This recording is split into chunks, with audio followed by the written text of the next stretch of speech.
Il y a du mauvais là-dedans. Est-ce qu'il y a un ressort de cassé entre l'entraîneur et ses joueurs? On a vu, je pense tous, durant le match du Parc des Princes, Xavier, le visage de Kevin De Bruyne au cours du match, quand je crois que c'est au moment de l'égalisation des Parisiennes, un peu de détresse, de dépit aussi sur ce visage, en se disant on n'y arrive encore pas.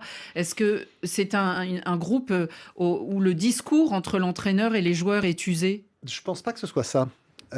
En fait, on se posait tous cette question cet automne quand on a vu cette série de mauvais résultats sans Automne sans suite. Alors, et hiver. oui, alors bien sûr, il y a eu cette défaite qui a marqué les esprits au Parc des Princes, j'y étais d'ailleurs, mais ils venaient de passer 6-0 à Ipswich en championnat, donc c'est pour ça que maintenant... Enfin, Ipswich, on est d'accord, mais en championnat... Ils sont derniers du championnat d'Angleterre, promus, c'est ça? Oui, non, mais en championnat, ce que je veux dire, c'est qu'ils ne sont pas largués. Ils sont effectivement mal quand classés ils jouent à Ligue des Champions. Brentford et qu'ils mènent 2-0 et qu'ils sont Il y a une série remontés. catastrophique. Et 2 victoires en 11 matchs. L'explication, on l'a maintenant, en fait. Elle a été révélée par les tabloïds. C'est qu'il est en plein divorce. Et ça a pesé énormément sur toute Alors, la vous êtes vie. d'accord avec Benjamin? Non, c'est ce que je Absolument, disais. ça a pesé énormément sur toute la vie du club, parce que Guardiola à Manchester City, depuis son arrivée en 2016, c'est le patron. Il ne faut pas oublier que le terrain lui a été préparé par Ferran Soriano, qui est le directeur administratif, et par le directeur exécutif, et par Txiki Begiristain, qui est le directeur sportif.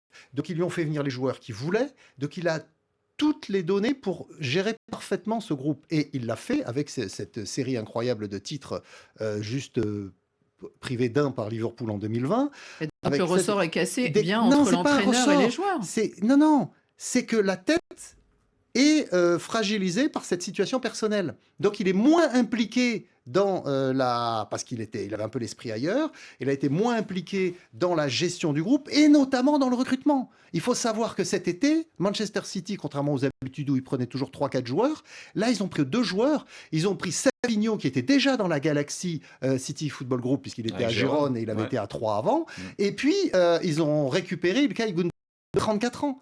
Donc il n'y a pas vraiment eu de recrutement. Et à partir de ce moment-là, Pep Guardiola, avec tous les blessés, Rodri bien sûr, De Bruyne qui a été absent un moment, Stones qui revient, Ruben Dias qui doit sortir encore à la mi-temps à Paris parce qu'il est blessé, il l'a dit en conférence de presse après le match, forcément, il est pris de court. Et il est pris de court pourquoi? Parce qu'il était en fin de contrat. Donc, sa femme voulait qu'il revienne parce qu'elle vit à Barcelone. Et lui, Vous avez vu Paris Match? Non, c'est la réalité, il faut le dire, Annie. Il tergiversait. Moralité, les joueurs qui étaient prêts à venir à Manchester City, ils venaient pour Guardiola, mais si Guardiola restait pas, ils venaient pas. Donc, il n'y a pas eu de recrutement cet été. Il y a eu toutes ces tergiversations cet automne. Et aujourd'hui, effectivement, il y a du mou à Manchester City. Mais je ne crois pas qu'il y ait de rupture entre les joueurs et leur coach. C'est le coach qui lui-même se retrouve dans une situation personnelle